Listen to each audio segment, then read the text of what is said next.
মণিমালাস ব্লগে তোমাদের স্বাগত আর অনেক ভালোবাসা। আজকে আবারও একটা ব্লগ ভিডিও নিয়ে তোমাদের সামনে চলে আসলাম। সকাল থেকেই শুরু হয়ে যায় আমাদের সাংসারিক কাজ। সকালে ঘুম থেকে ওঠা থেকে শুরু করে ঘুমাতে যাওয়ার আগে পর্যন্ত চলে বিভিন্ন রকমের কাজকর্ম। ঠিক সেরকমই একটা দিন আমারও শুরু হয়ে গেছে।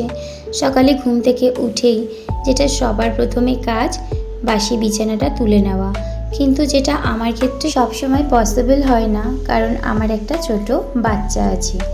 সে ঘুম থেকে যখন উঠবে তারপরেই কিন্তু বিছানাটা আমি তুলি। কিন্তু যেহেতু বিছানায় আরও অনেক জিনিস থাকে, সেগুলো কিন্তু আমি আগে থেকেই গুছিয়ে নিই। শুধু ও যেটুকু জায়গা নিয়ে শুয়ে থাকে আর ও যে কটা জিনিস নিয়ে শুয়ে থাকে সে কটা আমি পরে গুছাই। তো দেখো, যথারীতিভাবে আমি বড় ব্ল্যাঙ্কেট থেকে আরম্ভ করে বিছানায় আরও যে বালিশ ছিল সব কিছু গুছিয়ে নিয়ে বাদবাকি পরিষ্কার করে নিয়ে ঘরটরগুলো ঝেড়ে দিলাম। আর তারপর ও যখন ঘুম থেকে উঠবে বিছানাটা আরেকবার ঝেড়ে নেব। আর ওই দুটো ছোট ছোট বালিশ আর কম্বল সেটা পরে আমি তুলে নিতেই পারবো।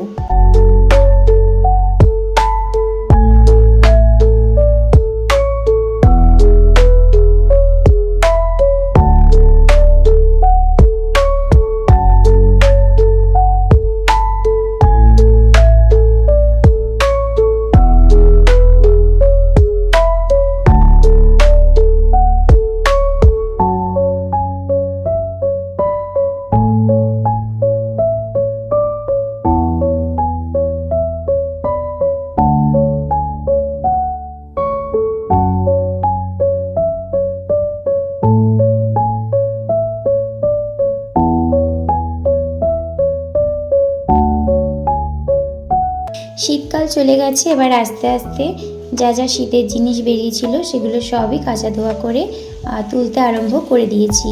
আর এখন যেহেতু হালকা হালকা একটা ঠান্ডা ভোরবেলায় থাকে, তো সেক্ষেত্রে দু একটা জিনিস আছে, সেটাও দোল চলে গেলে ভালো করে কেচে ধুয়ে তুলে রাখতে হবে। আর তুলে রাখবই বা কোথায়? আলমারিতে সত্যি আর জায়গা নেই। আমি নিজেই একদম কি বলবো, হতবাক হয়ে গেছি যে কোথায় রাখবো এই জিনিসগুলো। বের করার বেলায় তো বের করে নিয়েছি, আর কিনবার বেলায় কিনেও নিয়েছি, কিন্তু রাখার আর জায়গা হচ্ছে না।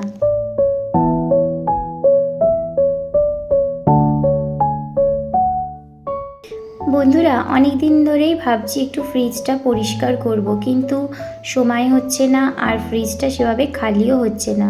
তো আজকে ফ্রিজটা একটু খালি পেয়েছি, আর সেই ফাঁকে কিন্তু ফ্রিজটাকে ওই হালকাভাবে পরিষ্কার করে নেব। আমাদের ফ্রিজটা খুব যে পরিষ্কার হয় না সেটা নয়, আমাদের ফ্রিজটা মাঝে মধ্যেই পরিষ্কার করি।